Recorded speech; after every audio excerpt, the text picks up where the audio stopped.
પ્રદેશ પ્રમુખ ઈસુદાન ગઢવીએ વિજય વિશ્વાસ સભામાં ભાજપ પર આકરા પ્રહારો કર્યા છે। આકરા પ્રહારો કરતા કહ્યું છે કે દુઃખ સાથે કહેવું પડે છે કે આ સરકારમાં ખેડૂતોને પાકના સારા ભાવ તો નથી જ મળ્યા, પણ સાથે કડદા મળ્યા છે અને પાક વીમું પણ ખવાઈ ગયું છે। નમસ્કાર, તમે જોઈ રહ્યા છો ગુજરાત પ્લસ ન્યૂઝ અને હું છું મમલ। તો આવો સાંભળીએ વધુમાં ઈસુદાન ગઢવી શું કહી રહ્યા છે। ખેડૂત રાડો પાડે છે। એવું કહેવામાં આવ્યું કે 2014માં એવું કહેવાતું હતું કે ભાઈ ખેડૂતોને સ્વામિનાથન કમિશનના રિપોર્ટ પ્રમાણે ભાવ મળવો જોઈએ।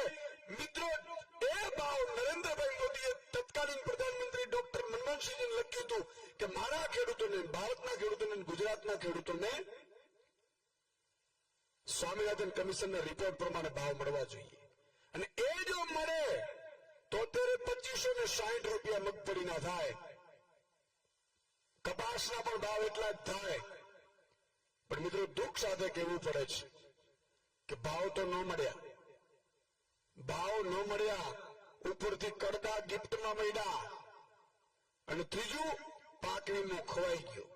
2018 થી પાક વીમો બાકી છે, આપણું તો આપ્યું નહીં, પણ પાક વીમો યોજના પણ બંધ કરી દેવામાં આવી। હિન્દુસ્તાનનો એક એવો સ્ટેટ મિત્રો જ્યાં પ્રધાનમંત્રી ફસલ વીમા યોજના બંધ છે।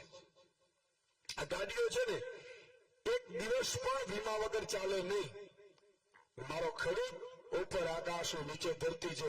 મિત્રો, તમને કદાચ આવી બધી યોજનાઓની, વીમાની કદાચ ખબર નહીં પડતી હોય, અને એટલા માટે જ અમારા જેવા ભગવાને માં ભગવતી હુનલમાં કૃપા કરીને અમે ભણ્યા, ગણ્યા, સમજ્યા, જાણ્યા અને ખજાનો જોયું। ગુજરાત સરકારની તિજોરીનો ખજાનો જોયો કે આટલો બધો ખજાનો હોવા છતાં તમારા ખેડૂતો, ગરીબો, વંચિતો, શોષિતો, આઉટસોર્સિંગ કર્મચારીઓ, કોન્ટ્રાક્ટ કર્મચારીઓ, મહિલાઓ પરેશાન કેમ છે?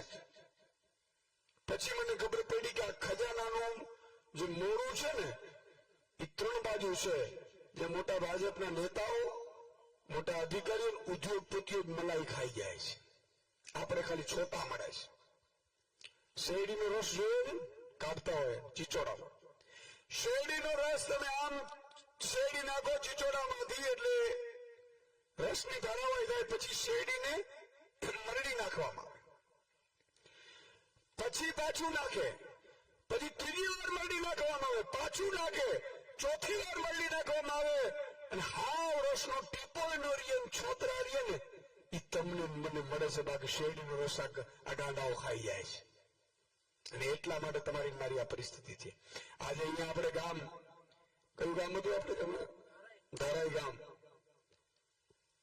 અરવિંદભાઈ, તમે વિચાર કરો, તમારા તમને મને કપાસનો ભાવ મળે ને, એના માટે આપણો ખેડૂત વેચ્યાના માર્કેટમાં જીવતો સળગી ગયો છે। અને છતાં વેચ્યા હોય, જસદણ હોય, ચોટીલા હોય, ભાજપને ભારી બહુમતીથી લીડ મળી છે। કાં તો તમારા આત્મામાં ખુલી ગઈ છે, ને કાં તો સાહેબ તમારા મારા માટે જે મરે છે ને, એની આપણે કિંમત નથી। એક પાકનો વેર હોય અને 40-20 વર્ષ સુધી જિંદગીમાં જીવે દીકરો,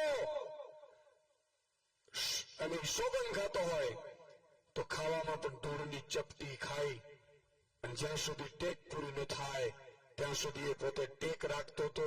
અને આજે કહેવાય, અરવિંદભાઈ જેટલા કેટલાય લોકો, ખેડૂતોએ આપઘાત કરી લીધું તમારા માને ભાવ મળે એટલા માટે, અને છતાંય આપણા પેટનું પાણી નથી હાલતું। તેમની વાતથી તમે કેટલા સહેમત છો, શું વિચારો છો, કમેન્ટ કરીને એમને જરૂરથી જણાવજો। અત્યાર માટે બસ આટલું જ, ધન્યવાદ।